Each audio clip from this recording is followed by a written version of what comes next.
because I feel like an entrepreneur has to have their own unique ideas.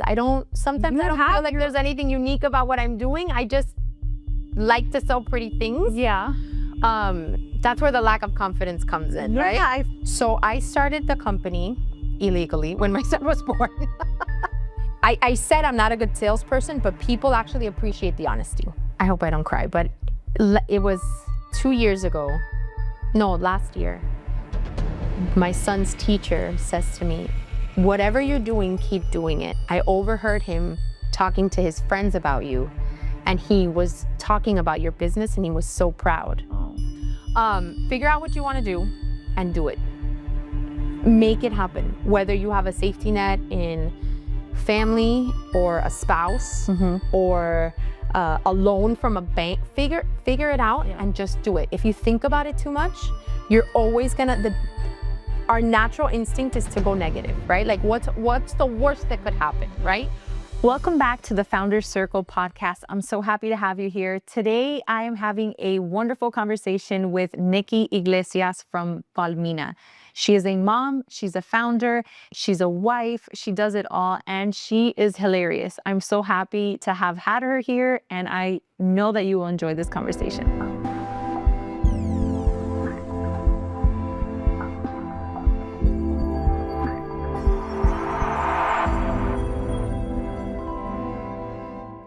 Thank you for joining me on the podcast, Nikki. I'm so happy to have you here. Thank you for having me. Wanted to have you on because I have told you in person, I think you're super authentic. I don't know if it's that you are this confident in real life. And if you aren't, tell us how to fake it. And you have such an amazing business. And I thought you would be an amazing fit for this podcast. Thank you. Thank you for having me. Something happened to me in my late 30s, early 40s, where I just didn't care about what people thought anymore. You know, I did become more confident. I did become more okay with me and who I am and how I look. Ozempic helped a little bit. I'm not gonna lie. At least you're real about it. So many. But something happens. I don't know if I'm allowed to say this, but you just kind of run out of fucks. Yeah. You really do. And while I am not, I wouldn't consider myself in the list of descriptions about myself. I wouldn't say confident is one of them. But I'm okay with who I am. And I feel like I can go to bed every night and say, I'm okay. And I wake up every morning and say, all right, let's do this another day in my own skin. And I think that's really special. So you have I'm not like that, I don't know, girly in that sense, but I feel like... Believe it or not, me either. Yeah. Another fun little fact. But you have a business that sells accessories, purses, you name it. Any personalized accessories, for lack of a better word. And you sell directly to, I guess, using e-commerce. Yes. How did you get there? How did you start this business? And how have you harnessed all that social media is to be able to grow your business? So I am only very lightly tapping into the social media world in that, yes, I post on stories and I post things, but I feel like I am so not well versed in that. I really would like to jump in further. But in a past life, I worked in higher ed for many, many years. And for close to 10, I was able to travel in that position. So I got to travel, really, I got to see the world. And I started going to markets on my days off or the afternoon that I had. And I would find little things and I would bring it back and I'd sell it. Or I would go through my collection of jewelry because I've always been like, I loved like the gangeria.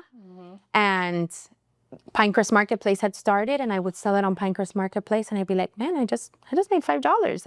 Let's try that tomorrow. And that's kind of how it started, just really organically. I had no idea what a business was. I didn't know you needed to open an actual business. I didn't know what an LLC was. Yeah. I didn't know you needed a resale certificate. So you can imagine when the government found out that I was running a business for 6 months. Yeah, they came knocking on the door. They said, hi, welcome. To the United States. So I got hit with a bunch of penalties and things. And then I finally figured out, okay, this is the, step 1, 2, 3, 4, 5. I did step 10 first.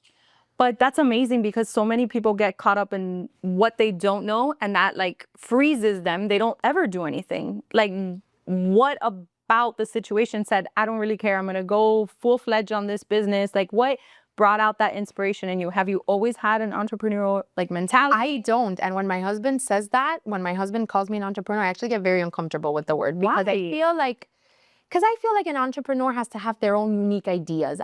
Sometimes I don't feel like there's anything unique about what I'm doing. I just like to sell pretty things. Yeah.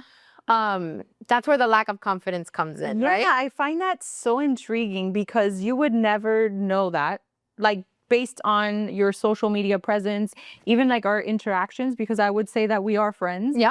Like, I would never assign that type of mentality to you. Absolutely not. That's crazy. Yeah, there's nothing, anybody could do what I'm doing. That's why I kind of don't feel like an entrepreneur. I completely disagree. But that's what yeah, that's what makes like such a good entrepreneur. You see, a niche that you can possibly tap into.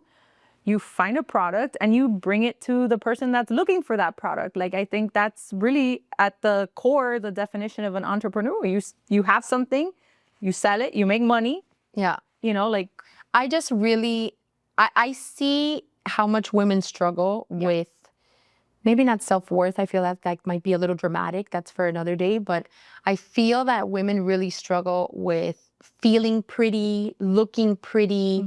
And I'm one of these people that I have the opposite of body dysmorphia, okay? And I say this jokingly, but it really is the truth.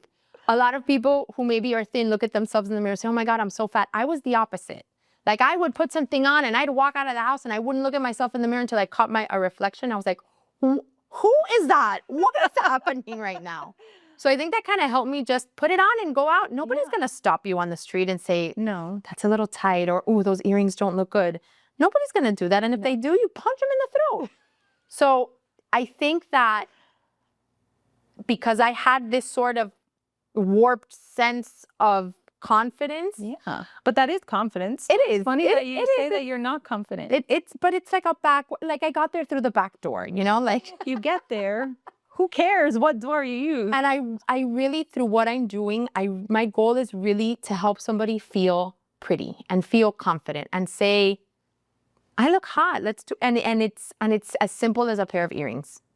I think that's true. Like, I think you can put something on that just gives you that feeling of feeling beautiful, even if, I don't know, fake it till you make it. Fake it till you make it. Fake it till you make it. And if I can help somebody, and if I can recommend a blow dry bar or a nail place or a makeup artist that I've used in the past that has helped me feel better about myself, why not? Why not? And I'm not a gatekeeper. I'm the complete opposite of it. In fact, don't ask me for a recommendation, because I'm gonna probably take it a little too far. I'll be like, I'll make the appointment for you. Do like the friend that I think everybody needs, because you instead of telling people don't do it, you're the opposite. You're like, you need to do it. You should not feel bad.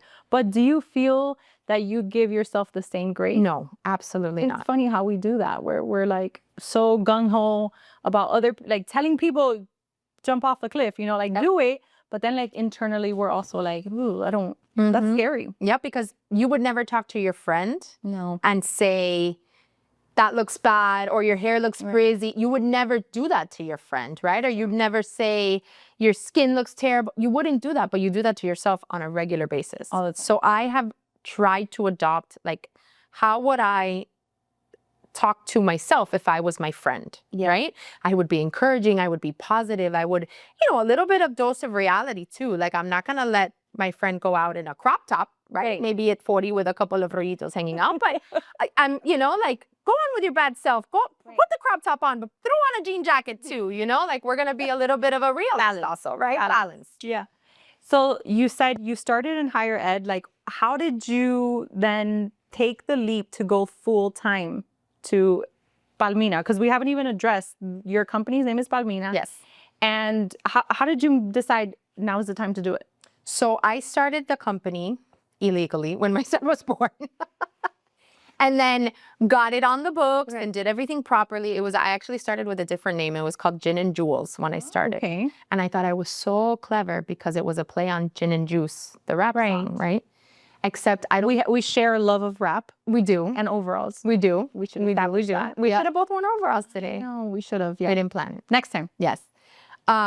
Except I don't drink gin.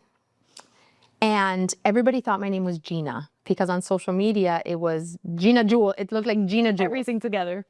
So I was just tired of people calling me Gina. My name is Nikki. Doesn't even sound. I don't even drink gin. I just felt very disconnected. So I started the business when my son was a year old. And then when my daughter was born, I rebranded. And I said, I need a name that sounds good in English and in Spanish. I want there to be some meaning. P is what my maiden name starts with. My daughter's Lucia. There's an L in there. My son is Benjamin. There's an M-I-N. I love the palm. I just thought it was perfect. So that's what we went with. And how I took the leap, I was not very happy in the last position that I had in higher education. I was actually very miserable, like pulling into the parking lot crying miserable, which is a really bad feeling. And I always did this on the side when I had time, right? Between the kids and between work and between, being a mom and social life and all of that stuff. And when I did it, it worked. When I did it, I sold. And I said, what would happen if I actually attempted to do this full time? Yeah. And I tried it for about 3 months where I really hit it hard. And I'm an independent person. My husband and I have always had our own finances. Like even now, we've been married 13 years.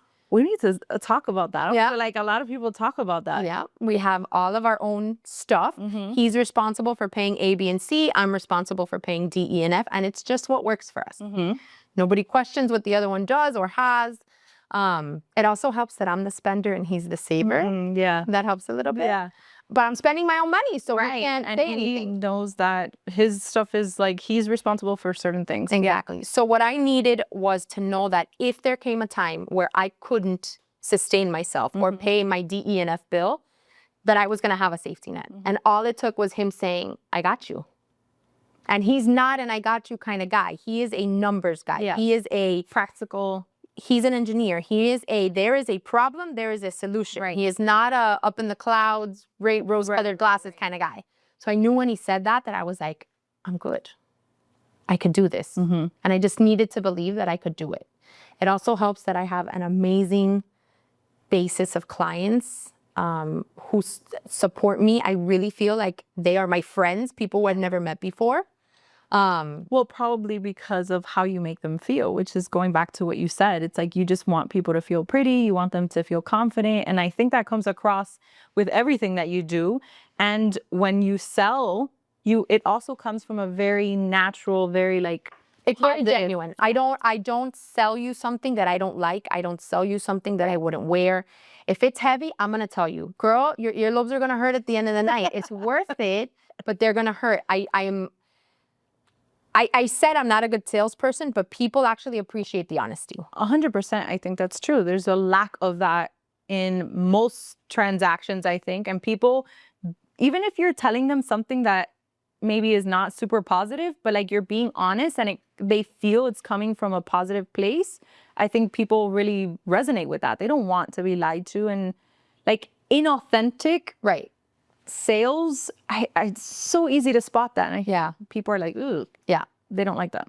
So I don't think that that's what you do. I think that's why people feel so connected to you. And they do feel like they're your friends. Yeah, and I feel the same way. So once I got that little sense of security, once I felt like I had that net underneath me, I jumped. And I cried for 3 weeks after I jumped, but I jumped. that's so funny. And then how do you go from having a very regimented, because when you work for somebody else, maybe not every job, but the reality is most jobs, like, okay, you need to be here at 8 o'clock, you leave at 5:30. How was that transition for you? Where like you make up your day? Like It was very difficult for me. Yeah. It was very difficult for me because in a past life, I was a lady of leisure. Okay. I was those people who you go out to pick up, I don't know, eggs on your lunch break and everybody's out and you're like, nobody works in this town. Like that's really who in a past life who I was, right? So I had all this freedom. My kids go to school. Let's go to lunch. Right. Let's go to the spa. Let's run an errand. Let's, go for a walk. I was never a walker. So it was very difficult for me. And I had to say, wait a second. in order to afford that life, you have to work. Absolutely. So I kind of played around for a little bit. I would say probably a month or two. And then I went, oh, wait, reel it in. Now get focused, right? This is your job. Could I go to lunch as part of my job for a meeting or absolutely. Right. Now I have the flexibility and the freedom to do that. But it's still work. And I need to make sure that that lunch is not going to take away from me planning a sale or planning a launch or planning a live. And what tools do you think have been helpful in reining that in and giving you, because there's my bank account statement. that token of that dose of reality. Yeah, that little, yes. Gotta. But do you block calendar? Do you set like a schedule for yourself during the week? Like that is probably what I struggle with the most. Right. I do need to be more focused and organized. I would not classify myself as an organized person. I'm a very clean person, but I'm a messy person. So I do need to work on that sort of blocking and scheduling and doing and and knowing that if this is in the calendar, I'm not going to schedule something else, or I'm not going to, like bump it out to like do something. Correct. Maybe that's a little bit more fun. Right. Yeah. I really like what I do. And that's a little bit of where I struggle because it doesn't feel like work to me. I really enjoy it. Even the taking pictures part and the planning and pulling items and organizing a lot. I really, really enjoy it. So sometimes I have a hard time saying this is work, right? Right. Setting those boundaries of like, also like unplugging, because if you just feel like that's your life, it's hard to also establish boundaries of like, no, today I'm not gonna work on whatever. Right. I have to do something else, maybe more practical or whatever the case may be. And how, you mentioned that you're a mom. How has balancing motherhood with running a business been? Like, how have you established boundaries around that? Is it, as an entrepreneur, do you feel it's easier to be a mom? Or do you find it harder because there's no set hours where you can clock in, clock out? It's a little bit of both. So having my own business, I get to make my own schedule. I can volunteer at the kids' school.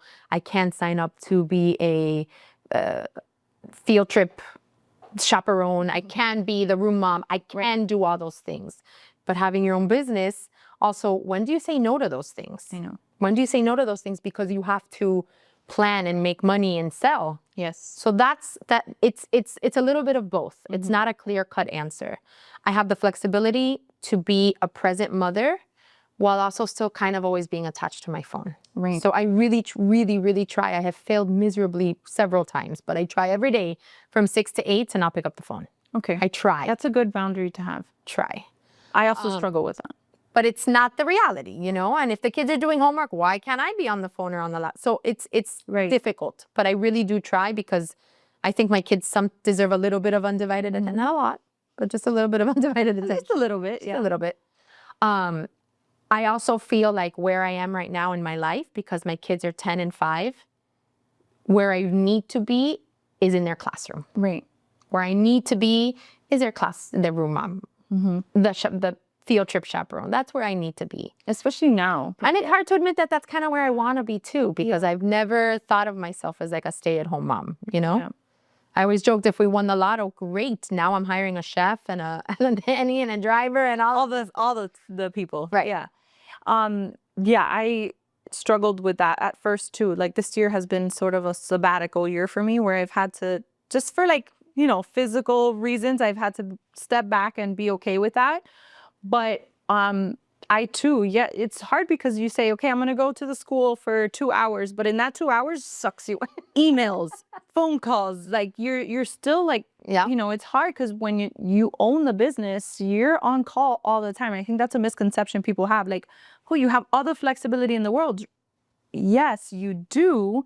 But also you don't have like an ability to just clock in, clock out and say bye-bye. Right. That's where the pull, where the pull comes. That's where it's a little bit of both. Yeah. And what do you hope your kids get from watching you? Let's not say not be an entrepreneur if you don't like that word, but like run your own business and, build something that is unique to you. I hope I don't cry, but it was 2 years ago, no, last year, my son's teacher says to me, whatever you're doing, keep doing it. I overheard him talking to his friends about you, and he was talking about your business, and he was so proud. Oh, yeah. And I just like, oh. And then of course I pick up my son and I said, have you ever? And he's like, I don't know what you're talking about, Mom. I never, like, I didn't specifically mention that, but he's like, what? I don't talk. Yeah.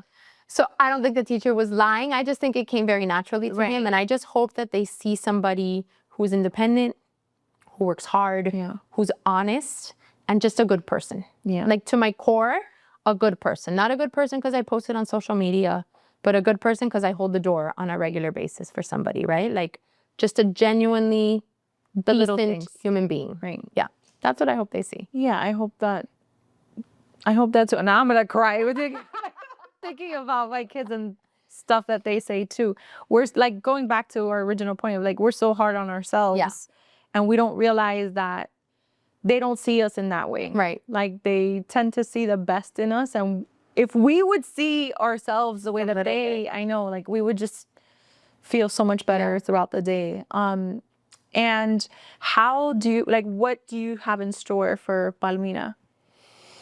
So everybody always asks me, do you want to open a brick and mortar? And my answer is always absolutely not. Yeah. Absolutely not. Not with rent prices, not with how hard it is to find somebody to work for. Like, absolutely not.